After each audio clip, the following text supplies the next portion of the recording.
ଦେଖ ବାବୁ, ଆମର GS question ପକେଇଥିଲା ଏଥର ଯୋଉ ଜିସାଟ୍ ଆମର ଜିଏସ୍ ରେ କ୍ୱେଶ୍ଚନ୍ ଇଏ ଅଲରେଡି ମୁଁ ଡିସ୍କସନ୍ କରିଥିଲି। ବାକି ନୂଆ ଫ୍ୟାକ୍ଟ ତ କିଛି ଅଛି ଗୁଡ଼ାଏ ସାରା। କ୍ୱେଶ୍ଚନ୍ ଆକ୍ଚୁଆଲି କୋଉ ଗ୍ରାଉଣ୍ଡରୁ ପକଉଛି ଦେଖ ବାବୁ, କଥା କଣ ଆମେ ସବୁ ସବଜେକ୍ଟରେ ବହୁତ ସାରା ଡିଟେଲ୍ସ ପଢୁଛୁ ଠିକ କଥା ଦରକାର କାରଣ ସିଲାବସ୍ ଆମକୁ ଅଛି କାହିଁକି ନ ପଢିବା ଏହା ଦରକାର। କ୍ୱେଶ୍ଚନ୍ ତମକୁ ଆକ୍ଚୁଆଲି 100ଟା କ୍ୱେଶ୍ଚନ୍ ଯୋଉ ଗୋଟେ 200 ମାର୍କର ପଡିବ 2 ଘଣ୍ଟାରେ ସବୁ କରିଦେବାକୁ ପଡିବ। ଇନ୍ ଦ ସେନ୍ସ କଣ କହିଲି ମୁଁ ବର୍ଷେ ପଢୁଛି ତା ପାଇଁ 2 ବର୍ଷ ପଢୁଛି 3 ବର୍ଷ 4 ବର୍ଷ 5 ବର୍ଷ ଏମିତି ପଢୁଛନ୍ତି ହେଲା।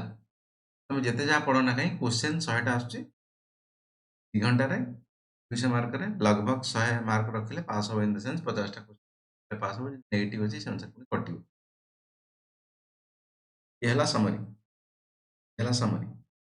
ଜଣା ଅଛି ମଧ୍ୟ ସମସ୍ତିଙ୍କି। କଥା ଉଠୁଛି ଏଇ ସମୟ ଭିତରେ କେମିତି ସେ କ୍ୱେଶ୍ଚନ୍ ଗୁଡ଼ା ଆଟେଣ୍ଡ କରିବା କିମ୍ବା ବାକି ଜିନିଷକୁ କେମିତି ପ୍ରେସରକୁ ହ୍ୟାଣ୍ଡେଲ କରିବା ସେଇଟା ଆକ୍ଚୁଆଲି ବଡ଼।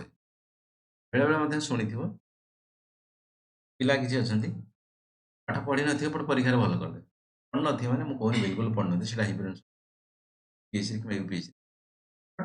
ଆଭରେଜ ପଢିକି ମଧ୍ୟ ସ୍ମାର୍ଟଲି ପ୍ରିପେୟାର କରିକି ମଧ୍ୟ କୋଉଠି ନା କୋଉଠି ସତରେ ସତରେ ମୁଁ ଅନେଷ୍ଟଲି କହୁଛି ମାନେ କ୍ରାକ୍ କରିଦିଅନ୍ତି। ଆଉ ବେଳେବେଳେ ପିଲା ବହୁତ ସାରା ଅଧିକା ପଢିକି ମଧ୍ୟ କରିପାରନ୍ତି। କାରଣ କଣ କହିଲ 2 ଘଣ୍ଟାରେ ସବୁ ଯାହା ହବା କଥା ହେଇଯିବ ହେଲା। 2 ଘଣ୍ଟାରେ ସବୁ ଯାହା ହବା କଥା ତାମାନେ ଭାବିଦବନି ଯେ ମୁଁ କହିଦେଲି ମାନେ କି ହଁ ପିଲା ନ ପଢିକି କିଛି କରିଦଉଛନ୍ତି ତାମାନେ ସେଭଳିଆ ତମେ ଭାବିଦବ ନା ମୁଁ ତ ସ୍ମାର୍ଟ ଅଛି ତ ସ୍ମାର୍ଟ ଘଣ୍ଟେ ପଢିକି ଦିନକୁ ହେଇଯିବ ନା ଭାବି ସେଇଆ ନୁହଁ। କଥା କେମିତି ପ୍ରେସର ହ୍ୟାଣ୍ଡେଲ କରିବା ଦରକାର ବା କ୍ୱେଶ୍ଚନ କୋଉ ଭଳିଆ ଗ୍ରାଉଣ୍ଡରେ ଆସୁଛି ଆମେ 10-15 ରିପିଟ ହୁଏନି ପରୀକ୍ଷାରେ। ବହୁତ ରେୟାର କ୍ୱେଶ୍ଚନ ଯଦି ଏକ୍ଜାକ୍ଟଲି ସେମ୍ ଆସିବ ପ୍ରିଭିୟସ ଇୟର କିମ୍ବା ବର୍ଷ ହେଲା ଯାହା ପକେଇଥିଲା ଅଦରୱାଇଜ କ୍ୱେଶ୍ଚନ ରିପିଟ ହବା ବହୁତ କମ୍। ରିପିଟ କ୍ୱେଶ୍ଚନ ହୁଏ ବଟ୍ ତାକୁ ଇନଡାଇରେକ୍ଟଲି ବୁଲେଇ ବାଲି କ୍ୱେଶ୍ଚନ ଆସେ। ଏକ୍ସାମ୍ପଲ ଫଣ୍ଡାମେଣ୍ଟାଲ ରାଇଟ୍ କଥା କୁହାହଉଛି କ୍ୱେଶ୍ଚନ ଆସୁଛି ଆମର exactly same easy this that ଯାହା ଲେଖା ହେଇଥିଲା ସେଇ ଜିନିଷ ଆସିବ। ଖୁସି ଦବନି କ୍ୱେଶ୍ଚନକୁ କେତେବେଳେ କ୍ୱେଶ୍ଚନକୁ ବୁଝିବା ପାଇଁ ଚେଷ୍ଟା କର। Good evening sir. Good evening madam. କ୍ୱେଶ୍ଚନକୁ ସବୁବେଳେ ବୁଝିବା ପାଇଁ ଚେଷ୍ଟା କରିବ ହେଲା। ଇନ୍ ଦ ସେନ୍ସ କ୍ୱେଶ୍ଚନ କୋଉ ଭଳିଆ ପକଉଛି ନଟ କଣ ପକେଇଥିଲା ସେଥିପାଇଁ ରଖିଛି ଯେଟା କ୍ୱେଶ୍ଚନ ତମକୁ କରିବି କେତେଟା କଣ ହଉଛି ଓପିଏସସିରେ ତମର ଓପିଏସସିରେ କଥା ଉଠୁଛି କ୍ୱେଶ୍ଚନ କୋଉ ପ୍ୟାଟର୍ନର ପକଉଛି କଣ କଣ ପକେଇବା ପାଇଁ ଚେଷ୍ଟା କରୁଛି ମାନେ ଚାହୁଁଛି କଣ ସେ ତମ ପାଖରୁ।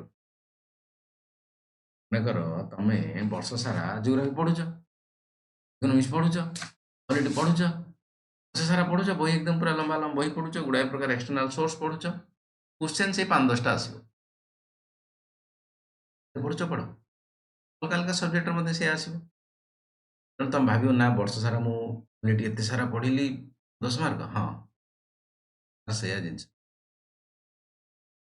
ତେଣୁ ସେତିକି ଭିତରେ ତମକୁ ବାଲାନ୍ସ କରିବାକୁ ପଡିବ। ବାଲାନ୍ସ କରିବାକୁ ହେଲେ କଣ ବାକି ଜିନିଷ ଦରକାର ବାକି ଜିନିଷ ତମକୁ ଷ୍ଟ୍ରାଟେଜି ଦରକାର। ସେଠି ପରୀକ୍ଷା ଗୋଟେ ପ୍ରକାର ଅଲଗା କଥା କ୍ଲାସରୁମ ଅଲଗା କଥା। ପ୍ରାୟ ମଧ୍ୟ ପିଲା ଦେଖି ପରୀକ୍ଷା ପୂର୍ବରୁ ସେମାନେ ଯୋଉ ସବୁ ପଢନ୍ତି ତାଙ୍କର ପ୍ରାୟ କେତେଟା ଜିନିଷ ମନେ ରହେନି। ପରୀକ୍ଷା ପୂର୍ବରୁ ଫଟାଫଟ ଫଟାଫଟ ଜିନିଷ ପଢି ମନରେ ବି ରହିବ ସେଇଗୁଡା ସେଟା ବୁଝି ହଉଛି। ତେଣୁ ଷ୍ଟ୍ରାଟେଜି ମାନେ ତମର ସିରିୟସନେସ୍ ରହିବା ଦରକାର। ଆକ୍ଚୁଆଲି କଣ ମୁଁ ଷ୍ଟ୍ରାଟେଜି ଆପ୍ଲାଏ କଲେ ସେ ଯୋଉ ପରୀକ୍ଷା 2 ଘଣ୍ଟା ରହିଲା ପ୍ରିଲିମ୍ସ ତାପରେ ମେନ୍ସରେ ଯୋଉ ପରୀକ୍ଷା ଲେଖା ହବ ଏମିତି ଭାବରେ ମୁଁ ଟ୍ରାକ୍ କରିବି। ଆଜି ସ୍ପେଶିଆଲି ମୁଁ ପ୍ରିଲିମ୍ସ ପଏଣ୍ଟ ଅଫ ଭ୍ୟୁରେ ଚର୍ଚ୍ଚା କରୁଛି କୋଉ ଭଳିଆ ତମକୁ ଷ୍ଟ୍ରାଟେଜି ଆପଣେଇବାକୁ ପଡିବ ବା ପିଏସସି ଚାହୁଁଛି କଣ ତମ ତମେ ଗୋଟେ ଗୋଟେ ମାନେ ସବଜେକ୍ଟ ପାଇଁ 4-5ଟା ପ୍ରକାର ଖାତା କରୁଛ ହଜାର ହଜାର ପେଜ ଲେଖୁଛ ପରୀକ୍ଷାକୁ ଯିବା ପୂର୍ବରୁ କ୍ୱେଶ୍ଚନ କେତେଟା ପକେଇ 8-10ଟା ପକେଇ ମ୍ୟାକ୍ସିମମ୍ ତାରି ପାଇଁ ତମେ ବହୁତ ସାରା ହଜାର ହଜାର ପେଜରେ ପଢୁଛ ସ୍ମାର୍ଟଲି ପ୍ରିପାରେସନ କରିବାର କଥା ତାତ୍ପର୍ଯ୍ୟ ଯେ ଯଦି ତମେ 10-15 ବର୍ଷ କ୍ୱେଶ୍ଚନ ଦେଖିବ କୋଉଠି ନା କୋଉଠି ତମର ଆଇଡିଆ ଲାଗିଯିବ କି ଭାଇ ସାହେବ ୟୁପିଏସସି ଚାହୁଁଛି କଣ ପଲିଟି ଫର ଏକ୍ସାମ୍ପଲ ପଲିଟି ଦେଖୁଛ या फिर इकोनॉमिक्स देखुଛ ଆକ୍ଚୁଆଲି କୋଉ ଗ୍ରାଉଣ୍ଡରୁ ସେ ଆଣୁଛି କ୍ୱେଶ୍ଚନ୍ ଆଣୁଛି କୋଉ ଗ୍ରାଉଣ୍ଡ ବୁଝିବା ଭାରି ବଡ଼ ଜିନିଷ। ରହି ନହେଲେ ଯଦି ନର୍ମାଲ ତମେ ଖଟି ଚାଲିଥିବ ନା 4ଟା ବହି 5ଟା ବହି ଯେତେଟା ବହି ପଢୁଛ ପଢ ପରୀକ୍ଷାର ଏନ୍ସାର ବାହାରି ପାରିବନି। ପରୀକ୍ଷାରେ ଏନ୍ସାର ବାହାରି ପାରିବ। ସବୁଠୁ ବଡ଼ ଜିନିଷ ସେଇଠି ଟାଇମିଂ। ତମେ ଯଦି ଏଇ ବୁକଲେଟ୍ ଯେଉଁ ମିଳୁଛି କିନ୍ତୁ ମିଳୁଛି ମାନେ ପରୀକ୍ଷାରେ ଯେଉଁଟା ଦିଆହେବ ତମକୁ 2 ଘଣ୍ଟା ସମୟ ମିଳିବ। ସେଇ ବୁକଲେଟ୍ଟା ପରୀକ୍ଷାର 10 ଦିନ ପରେ ଆଣିକି ତମେ ଘରେ ସଲ୍ଭ କରିବ। ଅଧା ପାଖାପାଖି କ୍ୱେଶ୍ଚନ୍ କରିଦେବ ଆପେ ଆପେ ପଢ଼ିଲେ ନ ପଢ଼ିଲେ ବି କରିଦେବ। ज़्यादातर ଏଇ ଜିନିଷ ହୁଏ ଟିକେ ଟିକେ ଜଷ୍ଟ ପଢ଼ିଥିବ। କ'ଣ ପାଇଁ ଏଇଟା ହୁଏ? ଆକ୍ଚୁଆଲି ପରୀକ୍ଷା ସମୟରେ ନା ମାଇଣ୍ଡ 100% କାମ କରେ। ବହୁତ ସାରା ରିଜନ୍ ଥାଏ। ମାଇଣ୍ଡରେ ଏଙ୍ଗ୍ଜାଇଟି ଥାଏ। ରାତିରେ କିଛି ଦିନ ପୂର୍ବରୁ ନିଦ ହେଇନଥାଏ। ହେଲା ବହୁତ ସାରା ଏକ୍ସଟର୍ନାଲ ପ୍ରେସର ଥାଏ। ହେଲା ସେ ଜାଗାରେ ଏନଭାୟରନମେଣ୍ଟ ଥାଏ। ସେଣ୍ଟରର ବିଭିନ୍ନ ପ୍ରକାର କଥା ଥାଏ। ସାଇଡ୍ ୱାଇଜ୍ କଥା ଥାଏ। ହେଲା ବା ଫାଷ୍ଟରୁ ଯଦି ଗୋଟେ ଦିଟା ନଜର ପଡ଼ିଗଲା ଭଲ ମାନେ ଡିଫିକଲ୍ଟ କ୍ୱେଶ୍ଚନ୍ ଉପରେ ସଇଲା କଥା ମୁଣ୍ଡ ପ୍ରେସର ନେଇଯିବ। ଆହୁରି କିଛି କଥା ବୁଝି ହବନି। ପ୍ୟାନିକ୍ ଜିନିଷ ଗୋଟେ ଥାଏ। ଜିନିଷ ଥାଏ। ତାର ସଲ୍ୟୁସନ୍ କ'ଣ? ସଲ୍ୟୁସନ୍ ହେଲା ପ୍ରାକ୍ଟିସ୍। ବାରମ୍ବାରତା ପ୍ରାକ୍ଟିସ୍ ବା ଆମେ ଯୋଉ ଘରେ ବସୁଛ ବା ଯୋଉଠି ବହି ସବୁ ଫୁଲ୍ ସେଟ୍ କ୍ୱେଶ୍ଚନକୁ ପ୍ରାକ୍ଟିସ୍ କରିବା କିମ୍ବା ସେକ୍ସନାଲ ଟେଷ୍ଟକୁ ନିଜେ ଆମେ ଫାଷ୍ଟ ଅଫ୍ ଅଲ୍ ଭାବିଦେବା ଦରକାର ଯେ ମୋର ବସିଲେ ମଧ୍ୟ ଏଟା ଜେନେରାଲି ଆମର ପିଏସି କିମ୍ବା ୟୁପିଏସି କଣ୍ଡକ୍ଟ କରୁଛି ପରୀକ୍ଷା। ବହୁତ ସାରା ଅଲଗା ଅଲଗା ମଧ୍ୟ ଅନଲାଇନ୍ ପ୍ଲାଟଫର୍ମରେ ତମକୁ ମିଳିଯିବ। କ୍ୱେଶ୍ଚନ୍ ମିଳିଯିବ ଫୁଲ୍ ସେଟ୍ ମକ୍ ମିଳିଯିବ। ଫ୍ରି ମିଳୁଛି କିଛିଟା ପେଡ୍ ବି ମିଳୁଛି। ଅଫକୋର୍ସ ଖୋଜିଲେ ତ ମିଳିଯିବ ସବୁ ଜିନିଷ। ଫ୍ରି ଗୁଡ଼ା କରିଚାଲ। କରିବାରେ କ'ଣ ଅଛି? ତମକୁ ତ ଦେଖିବାର ଅଛି କି ଭାଇ ସାହେବ ମୋତେ ସମୟ ଭିତରେ କେତେଟା କରିପାରୁଛି। ସଠିକ୍ ତା ଭିତରେ କେତେଟା ହଉଛି ରଙ୍ଗ କେତେଟା ହଉଛି। ବହୁତ ସାରା ଆପ୍ ଆସୁଛି ବହୁତ ସାରା ଅଲଗା ଅଲଗା ପ୍ଲାଟଫର୍ମ ଆସୁଛି। ଯାହା ହଉଛି ବାରମ୍ବାରତା ଏଇ ଜିନିଷ କଲେ କ'ଣ ହବ? ମାଇଣ୍ଡ ତମର ଆଡଜଷ୍ଟ ବହୁତ ବଡ଼ ଜିନିଷ। ନହେଲେ କ'ଣ ପାଠ ଜାଣିଥିବ ସବୁ ଜିନିଷ କରିପାରିବ ସଲ୍ଭ କରିବ। ମୁଁ କହିଲି ବା ସେଇ କ୍ୱେଶ୍ଚନଟା ତମକୁ ଦିଆହବ ଘରେ କରିବା ପାଇଁ 2-4 ଘଣ୍ଟା ବସିକି ସଲ୍ଭ କରିବ ସେଇଟା ଆପେ ଆପେ ହେଇଯିବ। ବହୁତ ଜିନିଷ ହେଇଯିବ। ମାଇଣ୍ଡ ରିଲାକ୍ସ ଥିବ ନା କରିବା। ସେଇ ଜିନିଷ ହେଲେ ମଧ୍ୟ ପରୀକ୍ଷାରେ ତମେ କରିପାରିବ। ମେନ୍ କାମ ହେଲା କ'ଣ ପରୀକ୍ଷା ତ କ୍ରାକ୍ କରିବାର ଅଛି ନା। ପ୍ରିଲିମ୍ସ ସିନା କ୍ରାକ୍ କଲେ ତମେ ମେନ୍ସରେ ଲେଖିବ। ପ୍ରିଲିମ୍ସ କ୍ରାକ୍ ନ କଲେ ମେନ୍ସରେ ଲେଖିବ। ତେଣୁ ଏସବୁ ପାଇଁ କୋଉଠି ନା କୋଉଠି ମୁଁ କହୁଛି ମକ୍ ଟେଷ୍ଟ କିମ୍ବା ଆମେ କହିପାରିବା କ'ଣ ପ୍ରାକ୍ଟିସ୍। ମକ୍ ଟେଷ୍ଟ କ'ଣ ସେଟା କିଛି ନୁହେଁ ଅନଲି ପ୍ରାକ୍ଟିସ୍। ଚେସ୍ କର ୟା ଫିର୍ ନହେଲେ ଫ୍ରିର ଗୁଡ଼ାଏ ସାରା ୱେବସାଇଟ୍ ଅଛି ଆପ୍ ଅଛି ମାନଙ୍କ ଦ୍ୱାରା ମଗାଅ କିମ୍ବା ନହେଲେ ବେଷ୍ଟ ହବ ତମର ଓପିଏସି ସାଇଟ୍ରେ ଯେଉଁ କ୍ୱେଶ୍ଚନ୍ ଫୋଶ୍ଚନ୍ ଗୁଡ଼ା ଅଛି ସେଗୁଡ଼ା ପ୍ରିଣ୍ଟ ଆଉଟ୍ ବାହାର କରିଦିଅ ୟା ଫିର୍ ନହେଲେ ଡାଇରେକ୍ଟ ସେ ସାଇଟ୍କୁ ଯାଇକି ବାହାରି ପଡ଼ିବ। ମୋବାଇଲରେ କର ଲାପଟପ୍ରେ କର ସାଇଟ୍ରୁ ବସିକି ଆରାମସେ ଯାଇକି କରିକି ପ୍ରାକ୍ଟିସ୍ କର ଅନୁସାରେ ପ୍ରାକ୍ଟିସ୍ କର। ୟା ଫିର୍ ନହେଲେ ତମର ଆର୍ଟିଫିସିଆଲ ଇଣ୍ଟେଲିଜେନ୍ସ ସାଇଟ୍ ଗୁଡ଼ା ଅଛି ଯେଉଁ ତାଙ୍କୁ କୁହ କି ଫୁଲ୍ ସେଟ୍ ମୋ ପାଇଁ ଗୋଟେ ବନା। ୟା ଫିର୍ ନହେଲେ ସେକ୍ସନାଲ ଟେଷ୍ଟ କରିଦିଅ 4-5ଟା ସେ ଦେଇଗଲେ ହେଲେ ହେଇଗଲା ଫୁଲ୍ ଟେଷ୍ଟ। ଏକ୍ଜାକ୍ଟଲି ଜିଏସ୍ରେ ଯେମିତି କରିବ ସି ସାଟ୍ରେ ମଧ୍ୟ ସେମିତି। କାରଣ ସି ସାଟ୍ରେ ବହୁତ ପିଲା ଫେଲ୍ ହେଇଯାଉଛନ୍ତି। ଜି ହଁ ଠିକ୍ କଥା ଶୁଣୁଛ। ପିଲା ଅଛନ୍ତି ବହୁତ ସାରା ପିଲା ଅଛନ୍ତି ସେମାନେ ଜିଏସ୍ରେ ପଢ଼ି ପଢ଼ିକି ଭଲ ମାର୍କ ରଖିଦେଉଛନ୍ତି ବଟ୍ ସି ସାଟ୍ରେ କ୍ରାକ୍ କରିପାରୁନି। ସି ସାଟ୍ ପାସ୍ ନ କଲା ପର୍ଯ୍ୟନ୍ତ ଜିଏସ୍ରେ ଖାତା ଦେଖା ହବ ନାହିଁ। ସି ସାଟ୍ରେ କେମିତି କ୍ରାକ୍ କରିବା ପାଇଁ ତା ଫର୍ମୁଲା ଏକ୍ଜାକ୍ଟଲି ସେଇଆ। 80ଟା କ୍ୱେଶ୍ଚନକୁ ମୁଁ 2 ଘଣ୍ଟାରେ କେତେ ସମୟରେ କରିପାରୁଛି କି ନାହିଁ। କୋଉଠୁ ଆଣିବ? ଏକ୍ଜାକ୍ଟଲି ସେଇ ଅନଲାଇନରେ ବିଭିନ୍ନ ପ୍ରକାର ସାଇଟ୍ ଅଛି ତ ହେଇଯାଉଛି। ୟା ଫିର୍ ନହେଲେ ବହୁତ ସାରା ମାନେ ମଧ୍ୟ ବିକୁଛନ୍ତି। ପ୍ରଣାମ ମ୍ୟାଡ଼ାମ। ତ ଅଲଗା ଅଲଗା ଇନଷ୍ଟିଚ୍ୟୁଟ୍ ମଧ୍ୟ ବିକୁଛନ୍ତି ବହି ହିସାବରେ କରିକି ପଇସା କ'ଣ ବିକୁଛନ୍ତି ତ ତାକୁ ନେଇକି ମଧ୍ୟ ସଲ୍ଭ କରି କୋଉଠି ନା କୋଉଠି ପ୍ରାକ୍ଟିସ୍ କର। ଯେତେବେଳେ ପ୍ରାକ୍ଟିସ୍ କରିବ ଫୁଲ୍ ମକ୍ କରିବ। ଫୁଲ୍ ମକ୍ ଟାଇମ୍ରେ ଏକ୍ଜାକ୍ଟଲି ଘଡ଼ି ଦେଖିବ। ଭାଇସା ମୁଁ 11ଟା ବେଳେ ବସିଲି ଦିନ 2 ଘଣ୍ଟା ହେଲେ 1 ପର୍ଯ୍ୟନ୍ତ ବସିବି ମୁଁ ବସିବି ତ ସେ ଉଠିବିନି। ଏକ୍ଜାକ୍ଟଲି ଭାବିବି ପରୀକ୍ଷାରେ ମୁଁ ସତରେ ପରୀକ୍ଷା ଦଉଛି ହେଲା ତ ମୁଁ 2 ଘଣ୍ଟା ଭିତରେ କେତେଟା କ୍ୱେଶ୍ଚନ୍ ଆଟେମ୍ପ୍ଟ କରିପାରିଲି କେତେଟା ଠିକ୍ ହେଲା କେତେଟା ଭୁଲ ହେଲା ମନରୁ ଭାବିଦେବା ଦରକାର ନା ହଁ ସତରେ ଏଇଟା ପ୍ରିଲିମ୍ସ ପରୀକ୍ଷା ମୁଁ ଦଉଛି। ମନ ନ ଭାବିଲେ ସେମିତି ହେଇପାରିବନି ଏଙ୍ଗ୍ଜାଇଟି ଆସିବ। କାରଣ ପରୀକ୍ଷାରେ ମୁଁ କହିଲି ନା ଆପଣ 100% ମାଇଣ୍ଡ କାମ କରେନି। 70-80% କି 60-50% କାମ କରେ depend upon your panicness, anxiety, all this thing. First question level of difficulty 4-5ଟା ପଢିଲ ସେଥିରୁ ଆସି ଯାଉଛି। ଏ ସବୁ ଉପରେ ଡିପେଣ୍ଡ କରେ ତମେ କେତେ ପରସେଣ୍ଟ ସେଠି ମାଇଣ୍ଡ କାମ କରିବ। 4-10ଟା କ୍वेଶ୍ଚନ ତା ଭିତରୁ ବାଉନ୍ସ ହେଲା ଭଳିଆ କ୍वेଶ୍ଚନ ପକେଇଛି, ପକେ ପରୀକ୍ଷାରେ। ପରୀକ୍ଷାରେ ଏକଦମ ଯେତେ ଯିଏ ପଣ୍ଡିତ ହେଲେ ବି ସବୁ କ୍ୱେଶ୍ଚନଟା କେହି କରିପାରେ। ଆଣିକି ସେ 10-15ଟା କ୍ୱେଶ୍ଚନ ଏଣୁ ତେଣୁ ପକେଇଥିବେ ପିଲାଙ୍କୁ ନେଗେଟିଭ କରିବେ। ତମେ ଯଦି ସେଇ 10-15ଟା କ୍ୱେଶ୍ଚନ ତମ ଆଖି ଆଗରେ ପଡିବ, ତମେ ଭାବିଥିଲେ ନାଇଁ ମୋର କିଛି ହେଇପାରିବନି, ସେଟା କିଛି ନୁହଁ।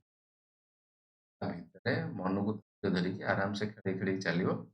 ତା ଭିତରେ ବାହାରିବ ତମର ସୁଇଟେବଲ କ୍ୱେଶ୍ଚନ। ବାକି 40ଟା ପାଖାପାଖି କରିଦେଲେ ତ ଯିବ ନା। ମାର୍କ ଆଡ୍ କରାହବନି। ତେଣୁ କଥା ହଉଛି ଆଜି ପ୍ରାକ୍ଟିସ ନିହାତି ଜରୁରୀ, ନିହାତି ଜରୁରୀ। ଯାହା ଫଳରେ କି କହିପାରିବା ବହୁତ ପ୍ରିଲିମ୍ସ ରେ କ୍ରାକ୍ କରିପାରୁନାହାନ୍ତି ସେମାନେ, ମେନ୍ସ ପାଇଁ ପଢାପଢି କରିଥିବେ ବଟ୍ ପ୍ରିଲିମ୍ସ ନହେଲେ କେମିତି ମେନ୍ସ କାହିଁକି। ସେକେଣ୍ଡ କଥା ହେଲା ପ୍ରିଲିମ୍ସ ରୁ ଯୋଉ ପରୀକ୍ଷା ପାଖରୁ ରେଜଲ୍ଟ ବାହାରିବା ପର୍ଯ୍ୟନ୍ତ ମାସେ ଖଣ୍ଡେ ଲାଗେ। ସେ ମାସେ ଭିତରେ ତମେ ଯଦି ଭଲ ସ୍କୋର ରଖିନଥିବ କରିବ କଣ? ମେନ୍ସ ପାଇଁ ପଢିବ ନା ପଢିବନି? ଗୋଟେ ବଡ କନଫ୍ୟୁଜ ପିଲାଙ୍କ ବଡ କନଫ୍ୟୁଜ ପଢିବ ୟା ଫିର ପଢିବ।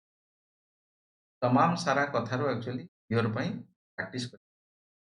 ଆଉ ପ୍ରାକ୍ଟିସ କରିଦେଲା ମାନେ ତମେ ପରୀକ୍ଷାରେ ଆସିଲା ମାନେ ଆକ୍ଚୁଆଲି ମାର୍କିଂ କରିକି ଜାଣିପାରିବ କି ଭାଇ ସାହେବ ହଁ ମୋର କେତିକି ମାର୍କ ରହିବ।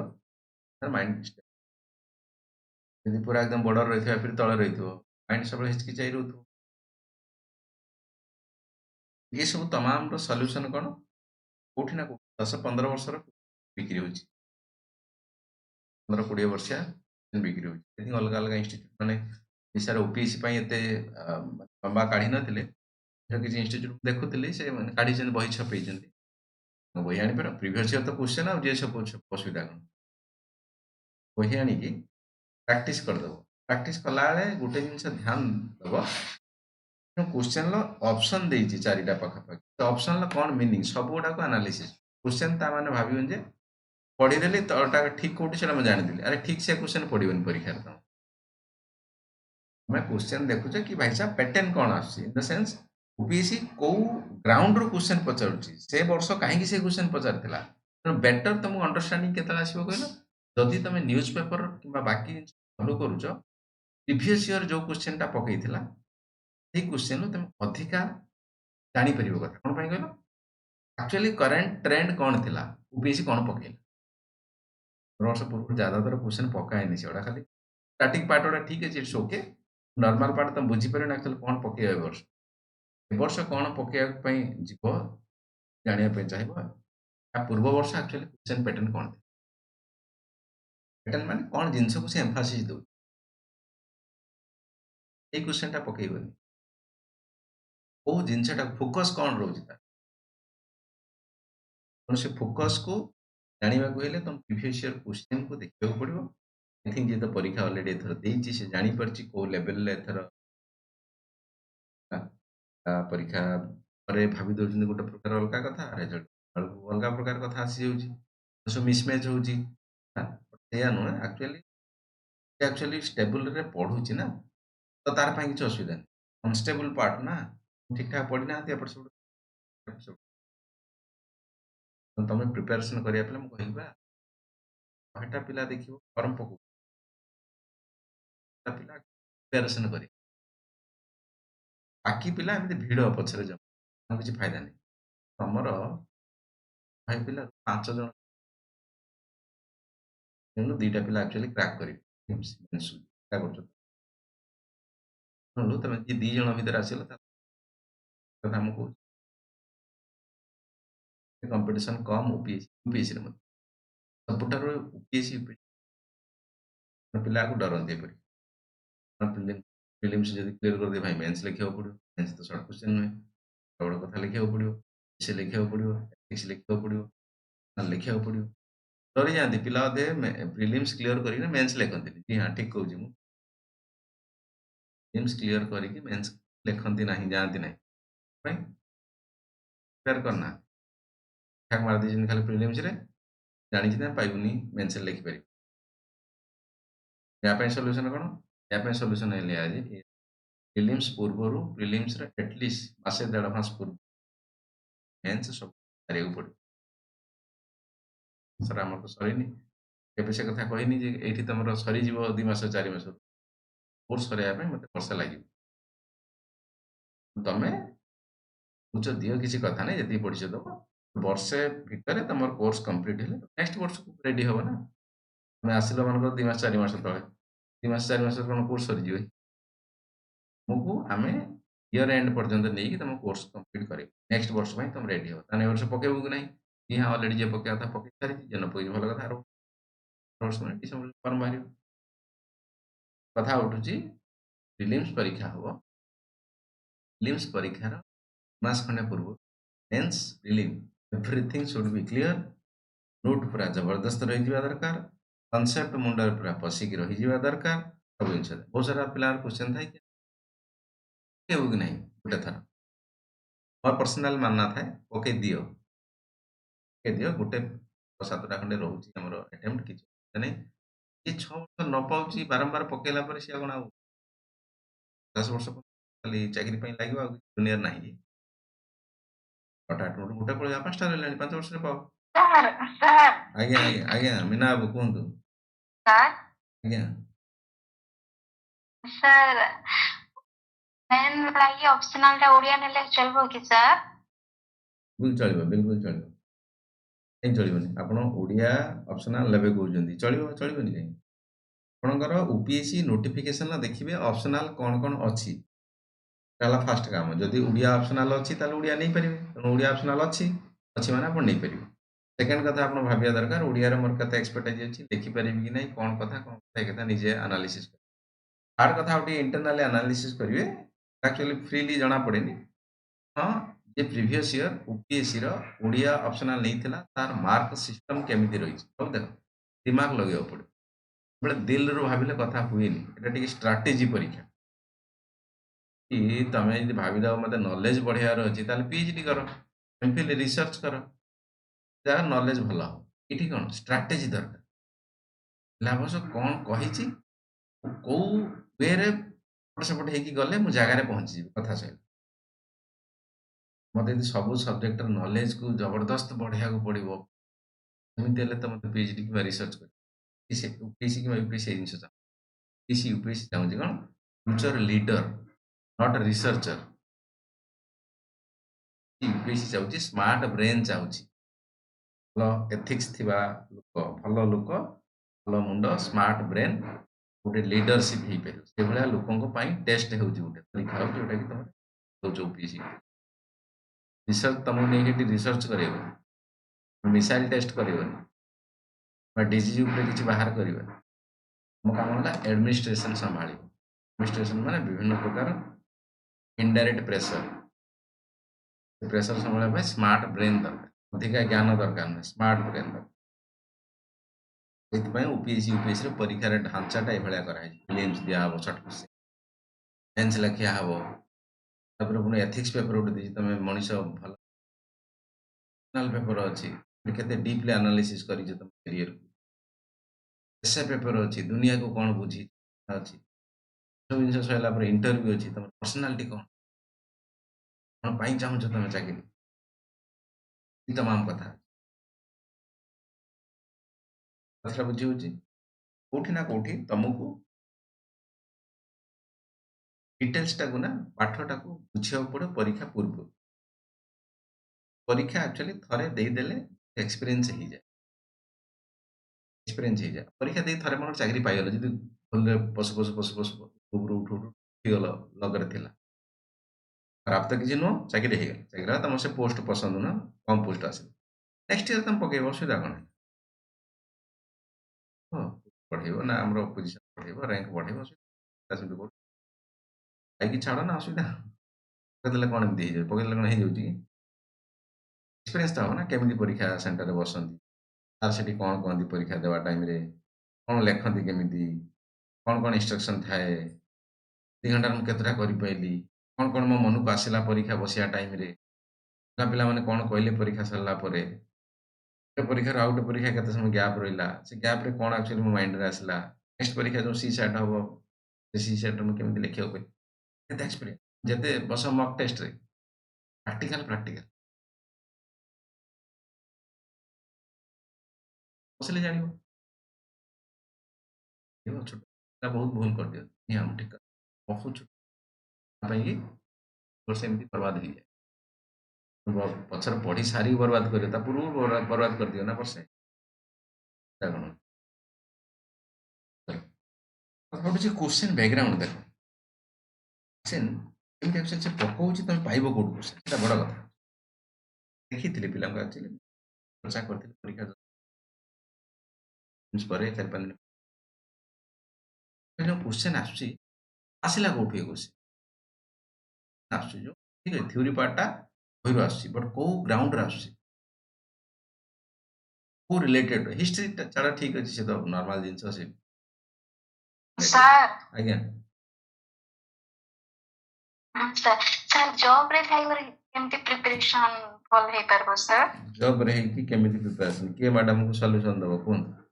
ସମସ୍ତେ ବଡ ପିଲା ହେଲାଣି ଯଦି ଜବ୍ ଜଣେ ଚାକିରି କରିଛି ସେ କେମିତି ପାଠ ପଢାରେ ସମୟ ଦେଇପାରିବ କିମ୍ବା ଫୋକସ୍ କରିପାରିବ କୁହ। ହୁଁ। ପିଲାମାନେ ସବୁ କୁହ କଣ୍ଟ୍ରାକ୍ଟ ହେଇଯିବ ନିମା ହ୍ୟାଲୋ ଆଜ୍ଞା ଆଜ୍ଞା ମ୍ୟାଡାମ କୁହନ୍ତୁ ଆଜ୍ଞା ମ୍ୟାଡାମ ସାର୍ ଆପଣ କ୍ୱେଶ୍ଚିନ୍ ଆନ୍ସରଟା ମୁଁ କହିପାରିବି? ହଁ ବିଲକୁଲ ବିଲକୁଲ କହୁନାହାନ୍ତି। ସାର୍ ଜବ୍ ରେ ତ ପ୍ରେସର ପ୍ରବଳ ରହୁଛି।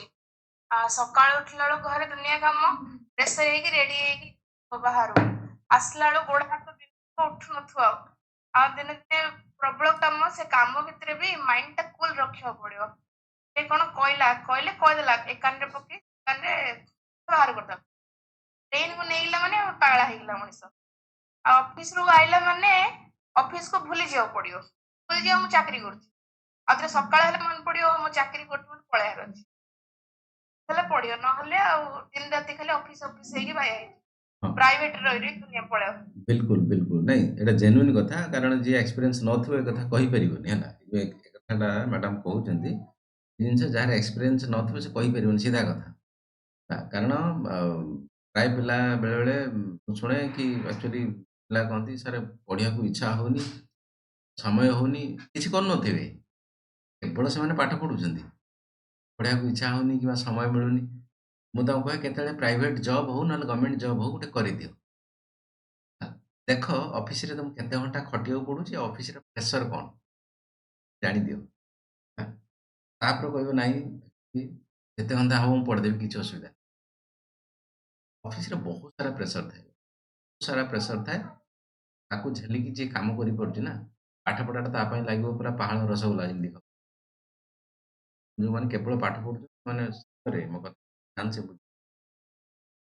ଚାକିରି ଆକ୍ଚୁଆଲି ବହୁତ ସାରା ପ୍ରେସର ବହୁତ ଜାଣିନ ପଶିନ ଯିଏ ପଶିନି ପଶିନି ତା ଭିତରେ ମଜା ଅଛି କୋଉଠି କେମିତି ମଜା ରହିବ ନା କାମକୁ ଯଦି ଆକ୍ଚୁଆଲି ଠିକ ଠାକ କରିଦବ ତା ଭିତରେ ମଜା ଅଛି କାରଣ ତ ଏତେ ଯଦି ପ୍ରେସର ଥିବ ପିଲା ଲୋକ କହନ୍ତି ନାହିଁ ମୁଁ ଚାକିରି କରିବିନି ତାହେଲେ ଚାକିରି କାହିଁ କରିବି ପ୍ରେସର ଅଛି ସବୁ ଜିନିଷରେ ପ୍ରେସର କଣ କରେ ଚାକିରି ନ କରେ ଗୋଟେ କଥା ତ ଭାବିବ ତ ସାର୍ ସଂସାର କଲେଜରେ ଅଫିସରୁ ଆସିଲେ ଫୋନ୍ ଟା ଫୋପାଡ଼ି ଦବାକୁ ପଡିବ ଆଉ ଗୋଟେ ସିକ୍ରେଟ ନମ୍ବର ରଖି ପାଠ ପଢିବାକୁ ପଡିବ।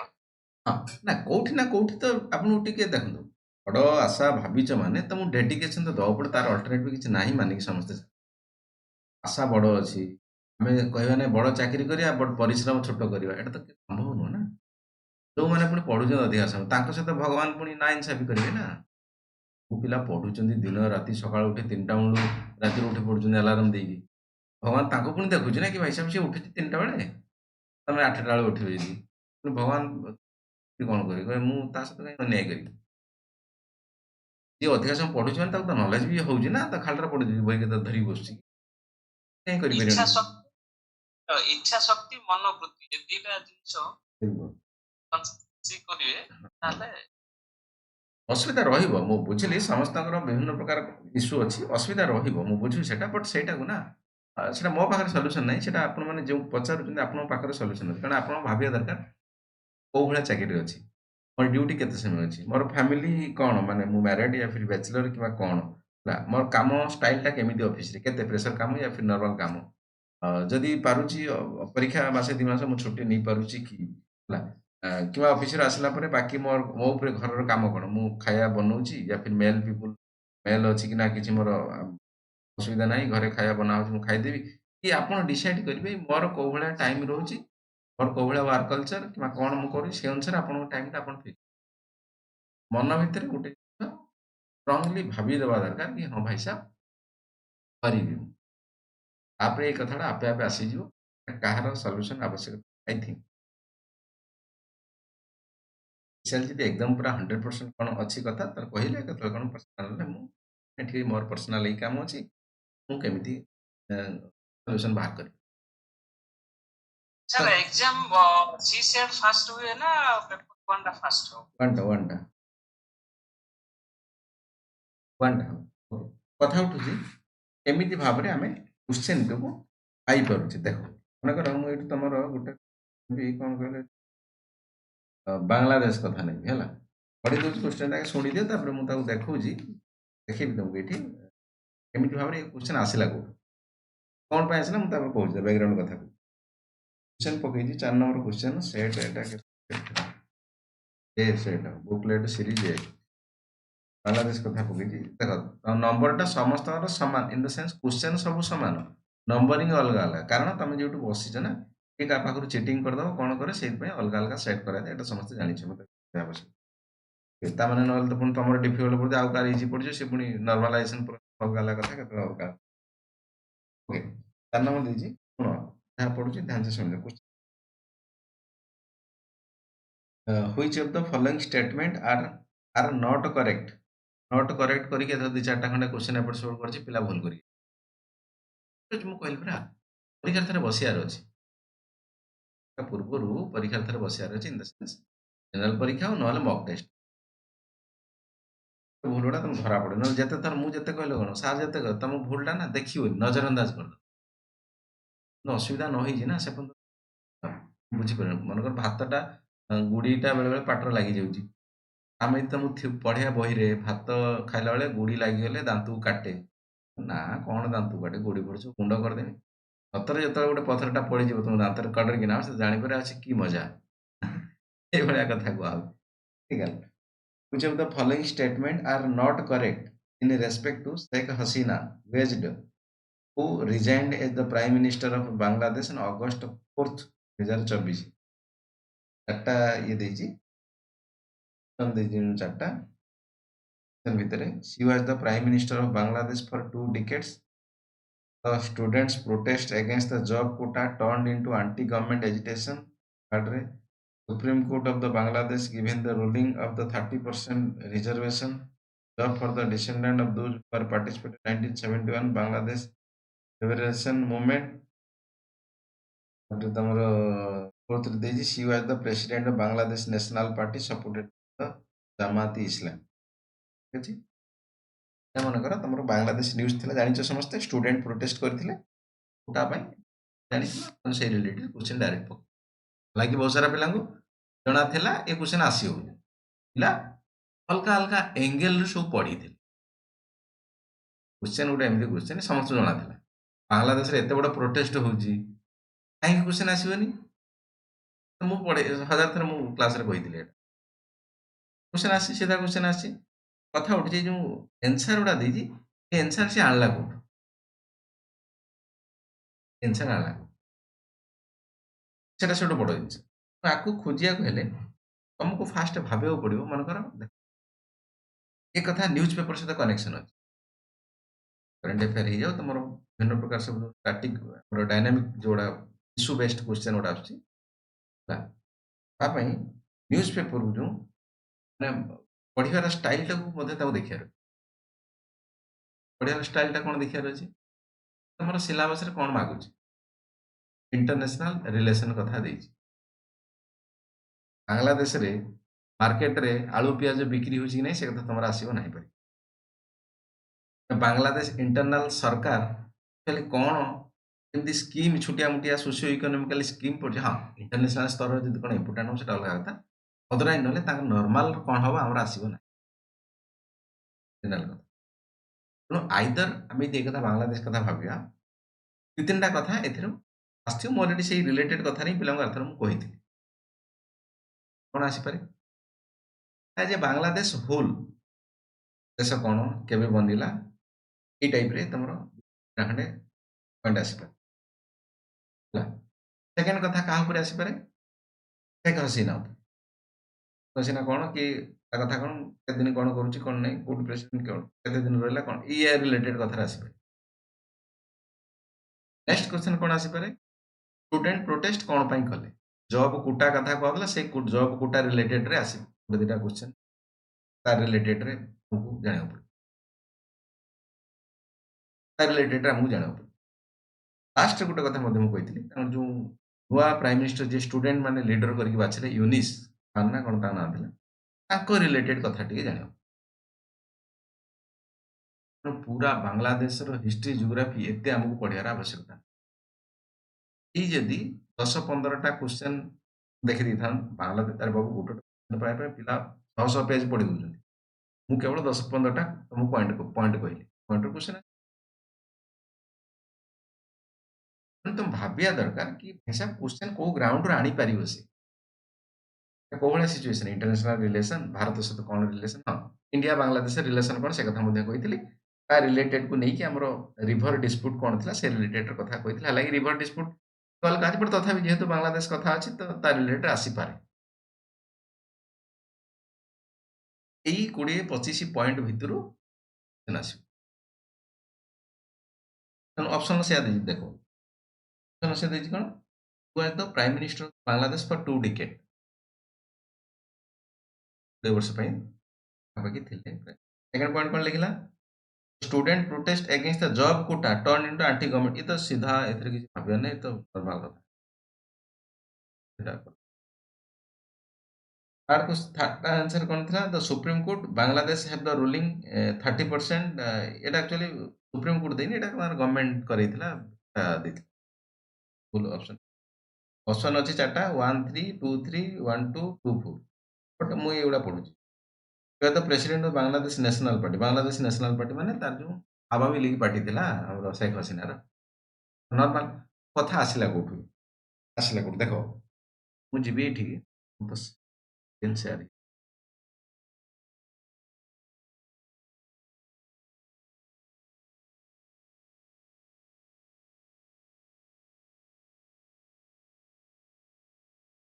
बांग्लादेश एते सब काम हैला कहा पई शेख हसीना पई से आसी भारत पळे आसिले भारत तो ताको रिलेटेड क्वेश्चन टाइप उठेबा ना भाबो मु होची जो सेंस सब क्वेश्चन ला पकेया पे चेष्टा करिब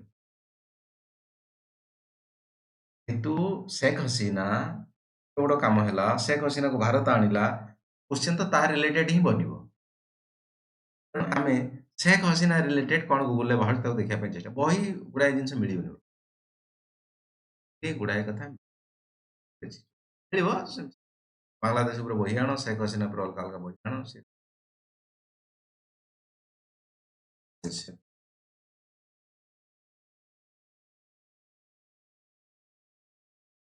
कथा किसी बयस केते हमर इम्पोर्टेंट नहीं तार ठीक अछि मला के भी जन्म हला के से त हमर इम्पोर्टेंट नहीं हला बापा ना ताकर मुजाबिर रहमान से इम्पोर्टेंट जिनस बाकी फैमिली रो ता भौणी कोड रहला से इंग्लैंड रहला वकिलाती कला कि ता पो से ज्यादातर क्वेश्चन बीसी कि यूपीएससी से आड़ी न बनाए सिंपल कथा ब्रॉड सेंस जेतु छोटा मोटा कथा कथा केवनी ता बयस केते ला से क्वेश्चन आर कहले देखि सेंति किछ it is about section logic कोन क्वेश्चन नथिला जो आ भीतर बाहर चीज एक क्वेश्चन है the Bangladesh politician who serve the 10th prime minister of the Bangladesh from the एतिकी टू 2001 अगेन फ्रॉम एतिकी टू एतिकी the daughter of the Sheikh Hasina Mujibur Rahman ये फास्ट थिला हमर गांधी बळे ई बांग्लादेश बैकग्राउंड तो इतिहास अछि बट मो कहया था जे करंट अफेयर को तुम बहुत जिनसटा पढिले एटलीस्ट क्वेश्चन करि पाइबो बट या भीतर पॉइंट बनी नाही जति पढिलो तीनटा चारटा ऑप्शन देछि ता भीतर पॉइंट बनी पारि नाही तळे कोन छोटा मोटा लेखा हैछि जन्म हला के बेरे एंड कोन ना कोन पार्टी पार्टी देखो आवामी लीग ऑप्शन बनिछि फोर्थ टार फोर्थ देछि ना you are the president of the Bangladesh national party but ता पार्टी ना कोन एठी लेखि आवामी लीग गोटे ऑप्शन बने माने गोटे पॉइंट बनी गला तेणु बाकी कथा पार्टी आवामी पेरेंट्स से कर जाबेन पॉइंट को प्लान करी जो लिखा है विकिपीडिया साइट जो समस्ते ये साइट को क्लिक कर मो स्क्रीन शेयर होची ना हिनी समस्त बाबू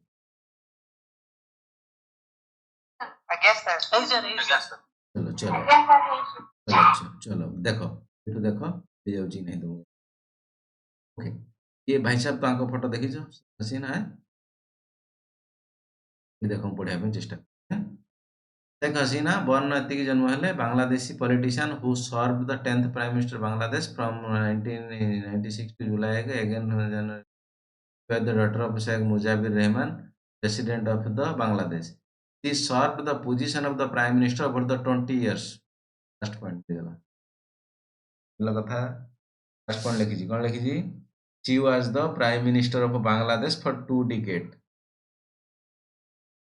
बोला था कोठी जाउची आंसर से कोठ आणुची ई जिंस धरिया दरकार जिनसटा धरिया दरकार को जगह रे रहिला फर्स्ट पॉइंट हमको मिलला लास्ट पॉइंट तो मिली इतला फर्स्ट पेज रे जो सेठी थिला आवामी लीग कथा तथा एठी भी थिबो अलगा कथा फर्स्ट पॉइंट मिलला देन सेकंड तो आराम से मिल गला the student protest against the job quota एटा न्यूज़पेपर रो स्टूडेंट माने प्रोटेस्ट करथले से कथा लिखा ये तो नॉर्मल कथा सुप्रीम कोर्ट बांग्लादेश 30% ये तो सुप्रीम कोर्ट को देनी गवर्नमेंट तांको देइतला सेही पॉइंट तो प्रोटेस्ट होतला फोर्थ पॉइंट तो आवामी लीग कथा ऑलरेडी एड लिखा है एड लिखा है Awami League leader of the Awami League एठू दीटा पळे आसिला फ्रंट पेज रु द सेंस एठू दीटा जाको पळे आसिला बाकी दीटा ऑप्शन जो तमरो न पढिले भी कुआडू हे जाउची पढिबा नै कारण न्यूज़ पेपर जेटी खाली कान रे पकाउछ इन द सेंस कोन दुनिया रे चलची जानुछ पाठ दरकार नै सेटा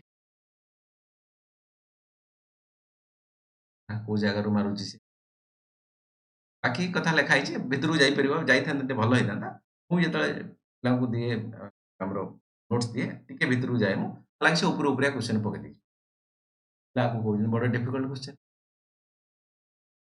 जे देखो शेख हसीना ऊपर केते सारा पेज अछि केते सारा पेज अछि बहुत कथा लिखा है क्वेश्चन सब गुडा तुम से दीटा तीनटा लाइन ले सब मिलिया आंसर मिल भितर जाई नी देखो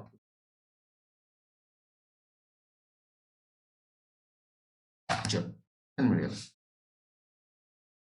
आउट नेबी एमडी current affairs question current affairs नेबी एटा तो न्यूज़ पेपर डायरेक्ट पकई दिला देखो न्यूज़ पेपर पढ़ले कोन फायदा देखो question 5 number question the Paris 2024 Olympic medal contain metal from which iconic landmark मु क्वेश्चन टा डायरेक्ट टाइप करूची कोन आसी आंसर देखिबा को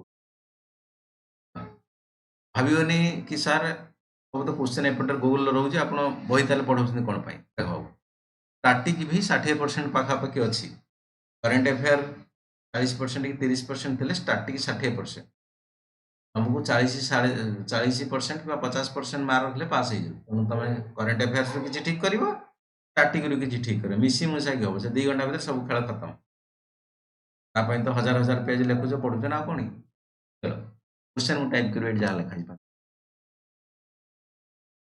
एनालिसिस पावर बुझी पड़छ तो कोन एमदी एनालिसिस करा जाबो जे एक्चुअली टॉपर ना जे एक्चुअली पाउची परीक्षा रे रिजल्ट तार बाहरची चाकरी पाउची से एवला एनालिसिस कथा की कहबे निजे एनालिसिस करिवो टीचर चाहेले मु सिना 2 मिनिट कहबी एनालिसिस निजे करा पड़ो प्रत्येक क्वेश्चन ले दिमाग लगाया पड़ो चारि पटिया तबे जाई गाओ चालू हो पड़ो बुद्धिशाली रहे क्वेश्चन टाइप कर Paris 2024 Olympic medal 2024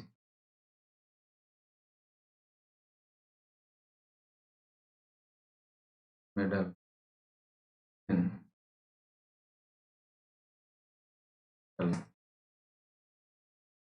metal from which iconic landmark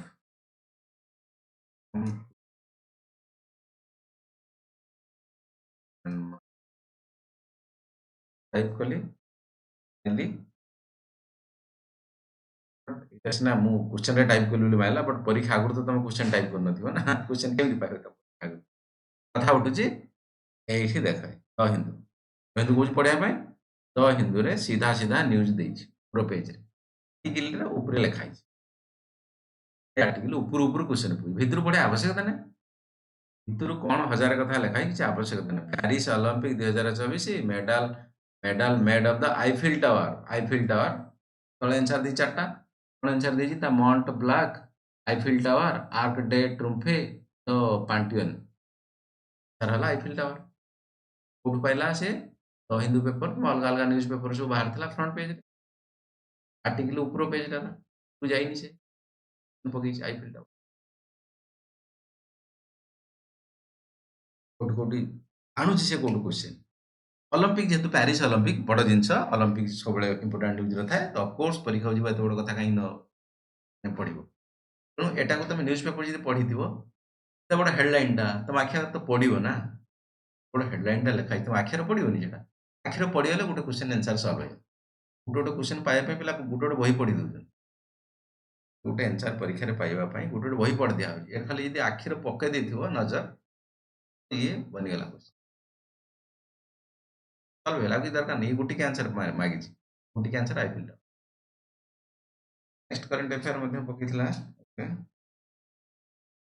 जीडीएफसी bank गोटे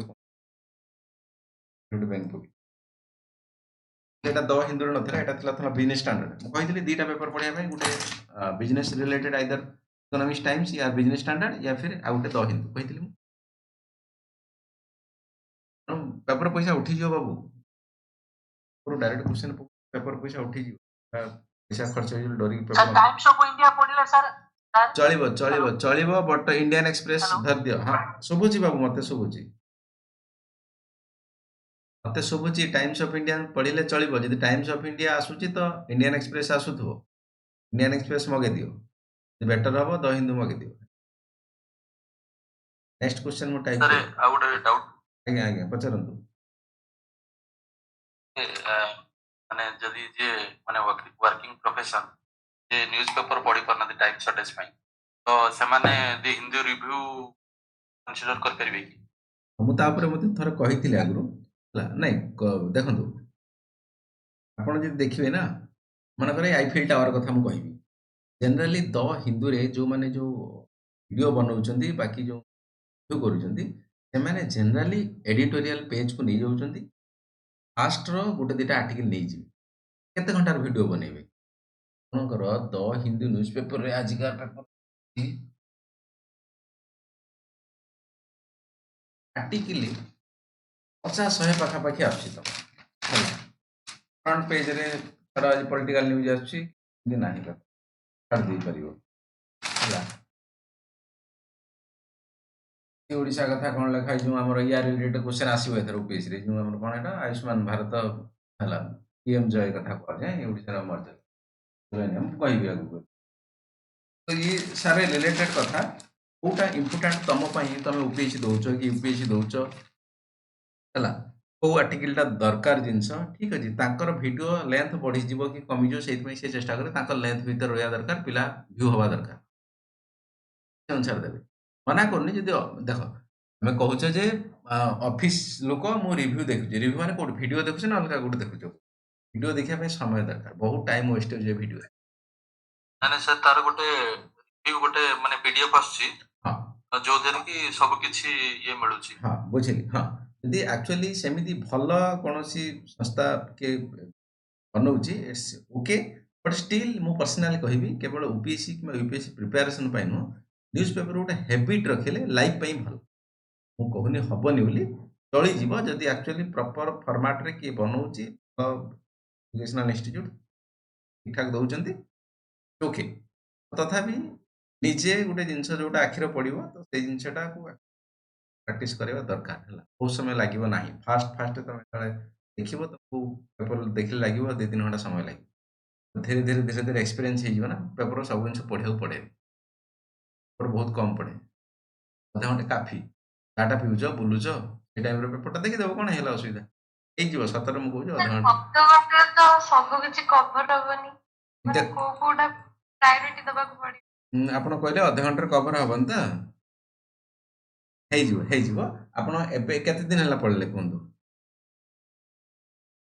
एबे एबे भगे हां पूरा 3 घंटा लगे ନାଇଁ ନାଇଁ ଠିକ୍ ଅଛି ମୁଁ ବୁଝିଲି ହେଲା ବୁଝିଲି ତ ଆପଣଙ୍କର ସେ ଏକ୍ସପିରିଏନ୍ସ ହେଇନି ମୁଁ କହୁଛି ଠିକ୍ କଥା ହେଇଯିବ ବୋଲି କହିଲି ହେଲା ଅଧଘଣ୍ଟା 45 ମିନିଟ୍ ହେଇଯିବ ଆପଣ ଯୋଉ କହୁଛନ୍ତି ନା ଆଉ ଗୋଟେ ଡାଉଟ୍ ମାନେ କୋଉ ଗୁଡାକ ପର୍ଟିକୁଲାର କୋଉଟା ମାନେ ଏକ୍ସାମ ରିଲେଟେଡ ପଢିବାକୁ ପଡିବ ହଁ ନା ତ ମୁଁ ସବୁ ହଁ ନା ମୁଁ ସେ କଥା ଅଲରେଡି କହିସାରିଛି ସେଟା ଥରେ ନୁହଁ 50 ଥର କହିସାରିଛି ଅଲରେଡି ବୋଧେ ଡେମୋ କ୍ଲାସରେ ଯୋଉ ଦିନ ହେଇଥିବ ବୋଧେ ସେଇଦିନ ହିଁ କହିସାରିଥିବି ଭାଇ ସାହେବ ଯୋଉ ତମର ସିଲାବସ ଓପିଏସି କିମ୍ବା ୟୁପିଏସି ଦେଇଛି ନା ତାକୁ 3 କପି ଖଣ୍ଡେ ଜେରେକ୍ସ କରିଦିଅ ଆଉଟ୍ କରିକି ଜେରେକ୍ସ କରିଦିଅ ତମ ପାଖରେ ରଖ ଗୋଟେ ଅଫିସକୁ ନିଅ ଆଉ ଗୋଟେ ତମେ ଯୋଉଠି ବ୍ୟାଗ୍ ଫ୍ୟାଗ୍ ରଖୁଛ ସେ ବ୍ୟାଗରେ ସବୁ ଆକ୍ଚୁଆଲି ସିଲାବସ କ'ଣ ଦେଇଛି ସିଲାବସ ଅନୁସାରେ ରିଲେଟେଡ୍ କଥା ଯଦି ନ୍ୟୁଜ୍ ପେପରରେ ରହିଲା ସେଇଟା ଇମ୍ପୋର୍ଟାଣ୍ଟ ଭାବିବ ତାକୁ ପଢିବ ବାକି ଗୁଡା ଖାଲି ନଜର ମାରିକି ଚାଲିବ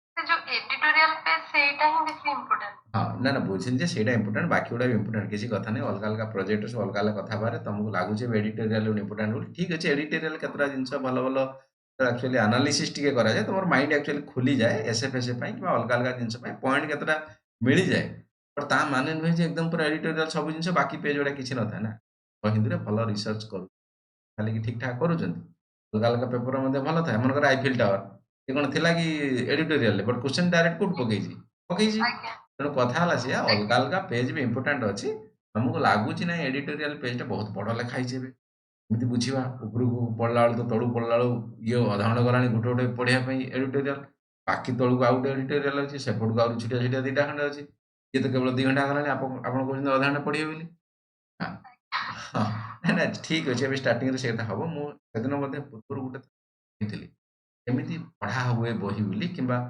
କେମିତି ନ୍ୟୁଜ୍ ପେପର ପଢା ହୁଏ ବୋଲି ନା ନ୍ୟୁଜ୍ ପେପର ସେମିତି ପଢିଲେ ଆପଣ କିଛି କରି ଇନ୍ ଦ ସେନ୍ସ ହବନି ଟାଇମ୍ ହବନି ଆପଣ ନ୍ୟୁଜ୍ ପେପରକୁ 4 ଘଣ୍ଟା କେମିତି ଦେଇଦେବେ ହେଲା ଆପଣ ଟୋଟାଲି କରେଣ୍ଟ ଆଫେୟାର୍ସ କେତେ 40% ଧରିକି ଚାଲନ୍ତୁ ସେ ମେନ୍ସ ହଉ ପ୍ରିଲିମ୍ସ ହଉ 40% ପାଇଁ ଆପଣ 4 ଘଣ୍ଟା ଦେଇଦେବେ ବାକି ଷ୍ଟାର୍ଟିଂ ଯୋଉ ରହିଲାଣି 60% ଏଥିକ୍ସ ରହିଲାଣି ଆପଣଙ୍କର ଏସେ ରହିଲାଣି ଅପସନାଲ ରହିଲାଣି କୋଉଠୁ ଆଣିବେ ଟାଇମ୍ ସମ୍ଭବ ନୁହେଁ 4 ଘଣ୍ଟା ଦବା ପିଲା ଗୋଟେ ଗୋଟେ ପୁରା ଦିନ ସାରା 6 ଘଣ୍ଟା ସମୟ ଦଉଛନ୍ତି ହେଲା, ସମ୍ଭବ ନୁହେଁ ନ୍ୟୁଜ୍ ପେପର ପଢିବା ପାଇଁ ହେଲେ ଆପଣ ଆପଣ ଷ୍ଟାର୍ଟିଂରୁ ଯେହେତୁ ମାସେ 2 ମାସ ମ୍ୟାକ୍ସିମମ୍ 2 ମାସ ଆଉ ଅଧିକା ଦେଇହେବନି 2 ମାସ ପାଖାପାଖି 2 ଘଣ୍ଟା 2.5 ଘଣ୍ଟା ଦିଅନ୍ତୁ କାରଣ ଆପଣ ସେ ନ୍ୟୁଜ୍ ସହିତ ଆଡଜଷ୍ଟ ହେଇନାହାନ୍ତି ମେନ୍ କଥା ହେଲା ସେଇଟା ଆପଣ ନ୍ୟୁଜ୍ ପେପର ସମୟ ଲାଗୁନି ଆପଣ ସେ ଯୋଉ କ'ଣ ବାହାରୁଛି ସେଇଠି ତା କଥା ସହିତ ଆପଣ ଆଡଜଷ୍ଟ ହେଇନାହାନ୍ତି ମନେକର ଆଜ୍ଞା ଡିଲିମିଟେସନ କଥା ଚାଲିଛି ହେଲା ତ ଆପଣ ଥରେ ଗୋଟେ ଦିନ ପଢିଦେଲେ ଡିଲିମିଟେସନ କଥା ଆୟା ସେ 15 ଦିନ ପର୍ଯ୍ୟନ୍ତ ସେ ଆସିବ ମୁଁ ସେଠି କାହିଁ ପଢିବି ସେଠି ସମୟ ଦେବି କାହିଁକି ଆଜ୍ଞା ସମୟ ଦେବି ତାକୁ ମୁଁ ସ୍କିପ୍ କରିବି ନା ଆଉ for example new education policy NEP ସେ ଫାଷ୍ଟ ଦିନ ଆସିଲା ତାକୁ ଟିକେ ଦେଖିଦେବି କ'ଣ କହିଲା ତାପରେ ସେ 15 ମାସେ ପର୍ଯ୍ୟନ୍ତ ସେ ଚଲେଇବ ସେଇଆ ତାକୁ କାହିଁ ମୁଁ ପଢିବି ତାକୁ ସ୍କିପ୍ କରିବି ହେଲା ତେଣୁ ଏମିତି ସ୍କିପ୍ ହେଇ ହେଇ ହେଇ ହେଇ ଲାଷ୍ଟ ବେଳକୁ ତମେ ଖାଲି ଗୋଟେ ନଜର ମାରିବ ନଜର ମାରିବା ପାଇଁ ଅଧଘଣ୍ଟା ପାଖାପାଖି ଦରକାର କିମ୍ବା ନୂଆ କନସେପ୍ଟ କ'ଣ ରହିଲା ତାକୁ ଟିକେ କ'ଣ ଦରକାର ତାକୁ ଟିକେ କରିବାକୁ ପଡ଼ିବ ବାକି ପେପର ପଢିବା ପାଇଁ ସମୟ ସାର୍ ଏଇ ଯୋଉ ପ୍ରିଲିମ୍ ଟା ଆର ପାଇଁ କରେଣ୍ଟ ଆଫେୟାର ଆମେ ଅକ୍ଟୋବର ମାସରୁ ଏଇ ବର୍ଷ କଥା ହଁ ଅକ୍ଟୋବର ପାଖକୁ ଦେଖୁନାହାନ୍ତି ଅକ୍ଟୋବର ଦେଖୁନ ହଁ ଅକ୍ଟୋବର ହେଇଯିବ ଯାହା ଅକ୍ଟୋବରରୁ ତାର ହଁ ଲାଷ୍ଟ ଏପ୍ରିଲ ହଁ ପର୍ଯ୍ୟନ୍ତ ନା ଆଉ ଆଗକୁ ମେ ଟା ବି ଦେଖି ହଁ ମେ ବି ଦେଖନ୍ତୁ ହେଲା ମେ ଦେଖିଦିଅନ୍ତୁ ଅକ୍ଟୋବର ପାଖରୁ ମେ ପର୍ଯ୍ୟନ୍ତ ଦେଖିଦିଅନ୍ତୁ ହେଇଯିବ ମେ ଯଦି ପରୀକ୍ଷା କେବେ ତ ହେଇଛି ଜଣା ନାହିଁ ମେ ଜୁନ୍ ପର୍ଯ୍ୟନ୍ତ ଦେଖିଦିଅନ୍ତୁ ତ ହଁ ଜୁଲାଇ ତ ଦେଇଛି ନା ଆମେ ମେ ଜୁନ ପର୍ଯ୍ୟନ୍ତ ହଁ ଟିକେ ମେ ଜୁନ୍ ଦେଖିବାକୁ ପର୍ଯ୍ୟନ୍ତ ଦେଖିଦିଅନ୍ତୁ ମେ ଜୁନ୍ ଯାହାଦ୍ୱାରା ବି ଜାନୁଆରୀରୁ ଏଇ ଯୋଉ ଜୁନ୍ ପର୍ଯ୍ୟନ୍ତ ତ ଟିକେ ଅଧିକା ଏମ୍ଫାସିସ୍ ରଖିବେ ଦେଖନ୍ତୁ ନ୍ୟୁଜ୍ କ'ଣ ନା ଆପଣ ମୁଁ ସେ କଥା କହିଲି ଯେ ନ୍ୟୁଜ୍ ପେପର ଧରିଲେ ଗୋଟେ ଅଲଗା ପ୍ରକାର ବାସ୍ନା ଆସେ ଖୁସବୁ ଆସେ ସେ ନ୍ୟୁଜ୍ ପେପର ଧରିଲେଣି ସେଟା ମନେ ରହିଯାଏ ଆଚ୍ଛା ଏଇ କଥା ଚାଲିଥିଲା ଆପଣ ସେଇଟା ଭିଡ଼ିଓରେ ଦେଖିବେ ଅଲଗା ଅଲଗା ଜାଗା ଦେଖିବେ ଆପଣଙ୍କୁ ସେଇ ସେନ୍ସ ଆସିବନି ନ୍ୟୁଜ୍ ପେପର ଗୋଟେ ଏମିତି ଧରିବାର ଅଛି ନା ନା ନା ନ୍ୟୁଜ ଅନେଷ୍ଟଲି ମୁଁ ପେପର ପଢା ହୁଏ ମାନେ ଯୋଉ ଆମର ଓଡିଆ ଆସେ ଘରକୁ ଓଡିଆ ଟା ପଢିଦବା ତାପରେ ଇଂଲିଶ ପଢିକି ସବୁ ଗୁଡା ମାନେ ତାର ଯୋଉ ୱାର୍ଡ ମିନିଂ ଗୋଟେ ଗୋଟେ ରହୁଛି ଯୋଉଟା ବୁଝି ହଉନି ହଁ ତାକୁ ପୁଣି ସର୍ଚ୍ଚ କରିକି ତାକୁ ଭେରିଫାଇ କରିକି ତାକୁ ଟାଇମ ଲାଗୁଛି ଆଉ ହଁ ବୁଝିଲି ନାଇଁ ଷ୍ଟାର୍ଟିଂରେ ସେ କଥା ସେଇଥିପାଇଁ ତ କହୁଛି 2 ମାସ ଖଣ୍ଡେ ସମୟ ନିଅନ୍ତୁ 2 ମାସ ସମୟ ଦିଅନ୍ତୁ 2 ଘଣ୍ଟା 2.5 ଘଣ୍ଟା 3 ଘଣ୍ଟା ଯାହା ନେଉଛି ନିଅ ତାପରେ ଆଉ ସମୟ ଲାଗିବନି ମୁଁ ସତ କଥା କହୁଛି ଏକ୍ସପିରିଏନ୍ସ ହେଇନି ମୁଁ ବୁଝିପାରୁଛି ତମେ ଡରୁଛ କିମ୍ବା ବାକି ସବୁ ପିଲାଙ୍କର ଏକ୍ସପିରିଏନ୍ସ ସେଇଆ ଜାଣିଛି ହେଲା ବଟ୍ ସେଇଆ ନୁହେଁ ଅନେଷ୍ଟଲି କହୁଛି ନ୍ୟୁଜ୍ ପେପର ପଢ଼ିବା ପାଇଁ ଅଧଘଣ୍ଟା ଲାଗିବ ବହୁତ ଜିନିଷ ଛାଡ଼ିବ ବହୁତ ଜିନିଷରେ ଖାଲି ହେଡ଼ଲାଇନ୍ ପଢ଼ିବ ହେଲା ଯୋଉଟା ବି ଟିକେ ପଢ଼ିବ ସେ ପଢ଼ିବାର ଷ୍ଟାଇଲ ଅଲଗା ମୁଁ କହିଥିଲି ସେଦିନ କି ମନେକର ଏତେ ବଡ଼ଟେ ଅଛି କ'ଣ ସେଟା ଆମର ଏଡିଟୋରିଆଲରେ ତ କ'ଣ ସବୁ ଜିନିଷ ପଢ଼ିଲା ବେଳକୁ ତ ସେ ଅଧଘଣ୍ଟା ଲାଗିଯିବ ତାକୁ ଦେଖି ଫୋକସ୍ କରିଦେବେ କ'ଣ ୱାର୍ଡ ଲେଖା ହେଇଛି। New education policy changes something 5334 stage 10+2 ଥିଲା ତାକୁ ହେଇଛି 5332 ଏଲିମେଣ୍ଟାରୀ ଷ୍ଟେଜ୍ରେ ଏଇ ଜିନିଷକୁ ମଦର ଟଙ୍ଗ ଆପ୍ଲାଏ କରାହବ। ଖାଲି ନଜର ମାରିଦେଲ କି କୋଉ ୱାର୍ଡଟା ଏକ୍ସଟ୍ରା ଅଛି କି ଆଉ ଏତିକି କାଫି। କେତେ ସମୟ ଲାଗିଲା 5-10 ସେକେଣ୍ଡ ଲାଗିବ। ଏ କଥା କହୁଛି ତମେ ଠିକ ଶୁଣୁଛ। ମୋ କଥାଟା ମେ ବି ତମକୁ ଲାଗୁଥିବ ଏବେ ଅଧିକା ବଟ୍ 6 ମାସ କିମ୍ବା 6 ମାସ ପାଖାପାଖି ନ୍ୟୁଜ୍ ପେପର ପଢିଲେ ତମକୁ ଏଇ ଜିନିଷ ସମସ୍ତଙ୍କୁ ଆଜ୍ଞା କହୁଛି। ହଁ ବାବୁ ଯିଏ ଯୋଉ ପଚାରୁଥିଲେ ଆପଣଙ୍କର କି ଜବ୍ କରୁଛନ୍ତି ଚଳିବ, ମନା କରୁନି, ଚଳିବନି, ବିଲକୁଲ ଚଳିବ। ଚେଷ୍ଟା କରନ୍ତୁ ଆଉ ଯଦି ନ ହଉଛି ତ ଇଏ ଆଇଫେଲ ଟାୱାର ଗଲା କଥା। ଏଚଡିଏଫସି କଥା ମୁଁ କହୁଛି ଗୋଟେ 8 ନମ୍ବର ଟାଇପ କରୁଛି। କ୍ୱେଶ୍ଚନ କେମିତି ପଳେଇ ଆସୁଛି ଦେଖ। ତମେ ଗୋଟେ ଗୋଟେ କ୍ୱେଶ୍ଚନ ପାଇବା ପାଇଁ କେତେ ମେହନତ କରୁଛ। କ୍ୱେଶ୍ଚନ ମୁଁ ଟାଇପ କରୁଛି କୋଉଠୁ ଆସିଥିଲା ମୁଁ ତା ସୋର୍ସ ଦେଖଉଛି। ତାଠାରୁ ବଡ କଥା କଣ ତମେ ଜାଣିପାରିବା ଦରକାର ଭାଇ ସାହେବ କ୍ୱେଶ୍ଚନ କୋଉଠୁ ଆସୁଛି ତାର। ନ୍ୟୁଜ ପେପରରୁ ଆସୁଛି କି ଗୁଗୁଲରୁ ଆସୁଛି ବା କୋଉ ମାନେ ଯୋଉ ଚାଲିଥିଲା ବାଂଲାଦେଶ କଥା ଏସବୁ କଥା ସେଇ ଜିନିଷ ଆସୁଛି କଣ ଆସୁଛି। ମୁଁ ଥରେ କରେଣ୍ଟ ଆଫେୟାର କଥା କହିଥିଲି କ୍ଲାସରେ ମଧ୍ୟ 50ଟା କରେଣ୍ଟ ଆଫେୟାର ଭାବିବାର ଅଛି। 50ଟା ଭିତରୁ ପକ୍କା 10-15 ତମ ଭାଗ୍ୟରେ ବାଜିବ। ଅନେଷ୍ଟଲି କହୁଛି ଘାଣ୍ଟି ହବା କଣ ଦରକାର। 50ଟା କରେଣ୍ଟ ଆଫେୟାର୍ସ ଏଇ ବର୍ଷ କଣ ଅଛି ବଡ ବଡ ତାକୁ ନବ ତା ଭିତରେ 20 ପଏଣ୍ଟ ସବୁରେ ଇଏ କରିଦବ। 15 କ୍ୱେଶ୍ଚନ ପକ୍କା ସେଥିରୁ ଆନ୍ସର କରିଦବ। 15 କ୍ୱେଶ୍ଚନ ମୁଁ କହିଲି ଠିକ କଥା କହିଲି। 15 କ୍ୱେଶ୍ଚନ ବହୁତ ପିଲା ପୁରା ବର୍ଷ ସାରା ପଢିକି ସବୁ ବହି କରେଣ୍ଟ ଆଫେୟାର ମିଶେଇ 15ଟା କରିପାରୁନାହାନ୍ତି। ଜେନୁଇନ କଥା କହୁଛି ବିଲକୁଲ ଏକଦମ ଟ୍ରୁଥ କଥା। ଯୋଉ ପ୍ରୋସେସ କହୁଛି ସେଇ ପ୍ରୋସେସ କର ବିଲକୁଲ କରିଦେବେ ସମସ୍ତେ କରିଦେବେ। କରେଣ୍ଟ ଆଫେୟାର ଏତେ ଇଜି ଲାଗିବ ଯେ ଭାବି ୟାର ସବୁଗୁଡା ଏଗୁଡା ପଢନ୍ତେ। ସମସ୍ତ ତ ଜାଣିଦେଲେ ନା କେମିତି କଣ ଆସୁଛି କଣ କଥା ଆସୁଛି ସେନ୍ସ କଣ କଣ ଚାଲିଛି ଦୁନିଆ କଣ ଆସୁଛି କୋଉଠୁ ଆସୁଛି କଣ ପଢିଲେ ହବ କେମିତି ପଢିଲେ ହବ। Okay next question type. ହଁ କୁହ ବାବୁ। ଆଚ୍ଛା ଏଇ ହିସାବରେ ତାହେଲେ ମାନେ ଦେଖିବାକୁ ଗଲେ ଯୋଗକୁ ଆମ ପାଇଁ ଇମ୍ପୋର୍ଟାଣ୍ଟ ଯୋଗକୁ ମାନେ ଆସୁଛି ବର୍ତ୍ତମାନ ୱର୍କ ବିଲ୍ ଉପରେ ଆମେଣ୍ଡମେଣ୍ଟ ଏଇଭଳିଆ ଯୋଉ ବଡ ବଡ ଯୋଉ ନ୍ୟୁଜ ତାହା ବିଷୟରେ ଭଲ ହବ ଆପଣଙ୍କ କହିବା ଅନୁସାରେ। ବିଲକୁଲ ବିଲକୁଲ ବଡ ବଡ ନ୍ୟୁଜ କେମିତି ଜାଣିବ ଆମ ସିଲାବସରେ କଣ ଅଛି ସେଇ ରିଲେଟେଡ କଥା କିଛି ଅଛି। ଆମ ସିଲାବସରେ କଣ ଅଛି ସେଇ ଫର ଏକ୍ସାମ୍ପଲ ବର୍ତ୍ତମାନ ସେ ତାମିଲନାଡୁରେ ହେଲା ଗଭର୍ଣ୍ଣର ଆଉ ଆମର ଚିଫ ମିନିଷ୍ଟର ଭିତରେ ଏପଟ ସେପଟ ଚାଲିଛି ଖଞ୍ଜା ଖଞ୍ଜି ଚାଲିଛି। ଡିଲିମିଟେସନ ଗୋଟେ ଆସୁଛି ଏଥର ପରୀକ୍ଷାରେ ଆସିବ ନିଶ୍ଚିତ ଦେଖ। ଆଜ୍ଞା ସାର୍ ଡିଲିମିଟେସନ ଉପରେ କ୍ୱେଶ୍ଚନ ଆସିବ କିମ୍ବା ଏ ଯୋଉ ଚିଫ ଜଷ୍ଟିସ ହେଇଯାଆନ୍ତୁ କିମ୍ବା ସୁପ୍ରିମକୋର୍ଟ ହାଇକୋର୍ଟ ଜଜେସର ଟ୍ରାନ୍ସଫର ଆପଏଣ୍ଟମେଣ୍ଟ ୟା ଉପରେ କ୍ୱେଶ୍ଚନ ଆସିବ। କାରଣ ରିସେଣ୍ଟଲି ଯଶବନ୍ତ ଶର୍ମା ମୁଁ ପୂର୍ବ କ୍ଲାସରେ ସେଟା କରେଇଥିଲି। ଆଜ୍ଞା ତେଣୁ ଦେଖ ମୁଁ କରିଦେଇଛି ସିନା ମତେ ବେଳେ ବେଳେ କଣ ହଉଛି କହିଲ ମତେ ବହୁତ ଜିନିଷରେ ବନ୍ଧା ହବାକୁ ପଡୁଛି କଣ ପାଇଁ କହିଲ କାରଣ ତମେ ବୁଝୁନ ମୁଁ ଯଦି କନସେପ୍ଟ ନ ବୁଝେଇବି ନା ପରୀକ୍ଷା ପାଇଁ ତମକୁ କହିଦେବି ନା ଏଇଟା ଆସିବ ଖାଲି ପଢିଦିଅ ତମେ ପାଗଳା ହେଇଯିବ। ନା ସାର୍ ଏଇଟା କଣ ତ ଆମେ ଜାଣିନୁ କେମିତି ମନେ ରଖିବୁ କଥା। ମତେ ବାଧ୍ୟ ହେଇ କନସେପ୍ଟକୁ ଯିବାକୁ ପଡିବ। କ୍ୱେଶ୍ଚନ ବଟ୍ କୋଉ ଭଳିଆ ଆସେ ମୁଁ ଯୋଉ କହିଲି ଯୋଉ ଭଳିଆ ସିଲାବସରେ ଯୋଉ ରିଲେଟେଡ କଥା ଅଛି କ୍ୱେଶ୍ଚନ ସେଇଭଳିଆ ପଳେଇ ଆସିବ। ମତେ ପଢିବାକୁ ହେଲେ ଟିଚର୍ସକୁ ପଢିବାକୁ ହେଲେ 1000 କଥା ଆମକୁ ଗପିବାକୁ ପଡିବ କଣ ପାଇଁ ତମକୁ ବୁଝେଇବାକୁ ପଡିବ। ନ ବୁଝେଇଲେ ତମେ କହିବ ନାଇଁ କଣ ଏଇଟା କଥା ଏମିତି ଦେଲେ ବହିରେ ଲେଖା ହେଇଛି। ବୁଝିପାରୁଛ ତ କଥା ସେନ୍ସ ମୋର କଣ ଗୋଟେ ଟାଇପ କରୁଛି ଲେଖା ହେଇଛି କଣ which bank was included in 2024 Fortune global 500 list for the first time. ଦେଇଛି ତମର answer HDFC bank State Bank of India ICICI bank ଆସିବ। କ୍ୱେଶ୍ଚନ କୋଉଠୁ ପକେଇଥିଲା ଆମେ ଦେଖିବା ପାଇଁ ଚେଷ୍ଟା କରିବା। which bank was included